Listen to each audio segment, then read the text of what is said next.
Welcome to today's MX-5 Club Run. Now, you don't see one car in front of us at the moment, but we're actually third in the queue, so there's two MX-5s in front of us and about a dozen behind us at the moment, and we're on our way to go-kart racing, well, to watch some go-kart racing rather than participate this time, but we're taking the route, as you can see. This is the kind of road that is designed with MX-5s in mind. I suspect whoever designed this road probably owned an MX-5. If they didn't, they should have. It's the perfect road for a car like this. It is very, very important on roads like this you have a manual gearbox though, or a Tiptronic at least, because you really want to be in one gear lower than you think. So you've got a bit of power there to punch out of the corners when you can see a bit of clear road ahead of you. You can see the New Zealand native bush all around us.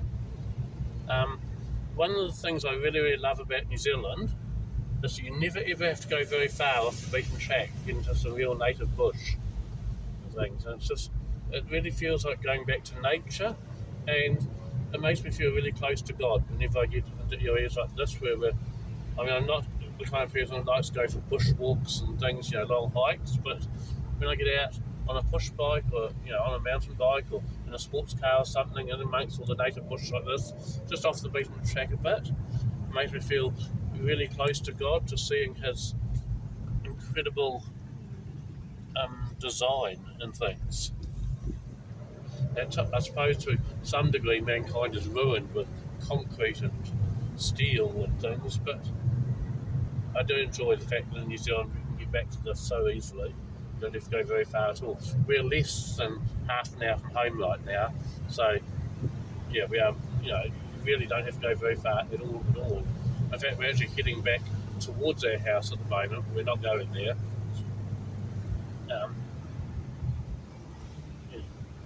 You can see two MX-5s ahead of us there. And as I said, there's about a dozen behind us as well. I think I might just possibly change cameras then to have a look behind. I'm not sure. Yeah, She's holding the camera up for us.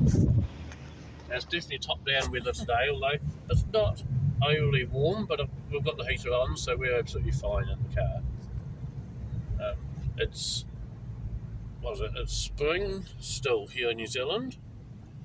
Down to first gear for these corners.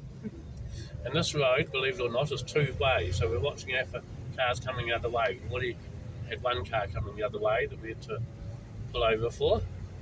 So it pays not to get too enthusiastic around a corner unless it's a left-hand corner that you can actually see around. These blind right-hand corners, just need to take them a wee bit easy just in case there is a farmer coming the other way.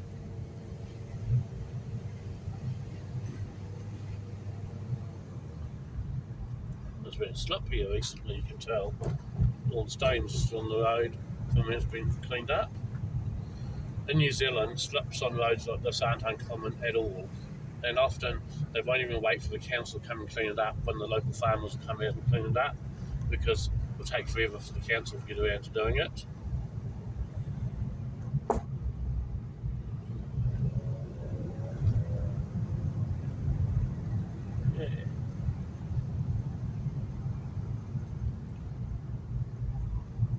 That would have been a good shot of New Zealand native bush right there, coming down to that bit.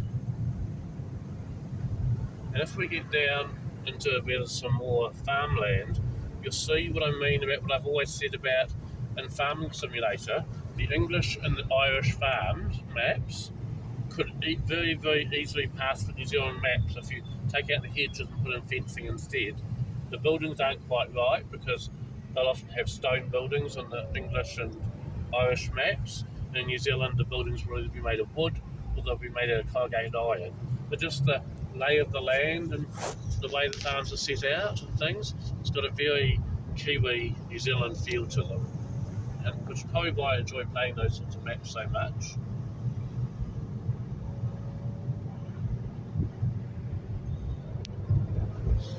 So we're sort of getting down low enough now to get into some farmland areas. We might see a couple of farmhouses and things like that.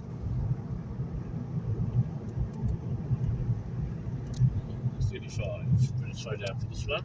Remember, all these corners and things are all in kilometres, not miles.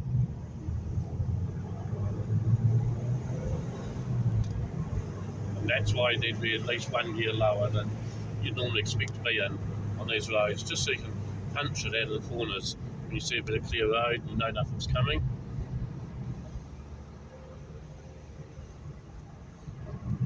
A car like this will get you about 500 miles to the gallon.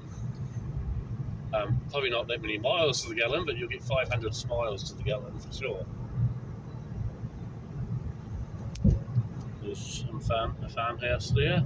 Hopefully we'll see some more farm sheds and things, just so you can see what New Zealand farm sheds and things look like. But I'll probably make this one of 2 or 3 videos, so I don't want any of my videos to go on too long, or otherwise this take too long to upload. And I'll get another one, not straight after this one, but we'll cover a few more miles, get onto a different road, then start filming again. We're coming up to a one-way bridge, but we have the right of way. That's what that sign there means. If the red arrow is going the other way, it would mean that we have to give way to anyone coming the other way.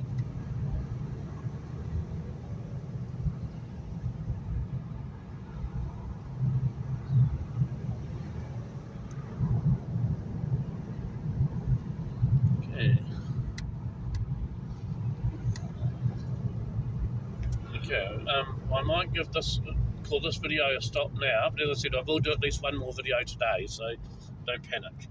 We'll just Yeah, they're going to panic. Stop.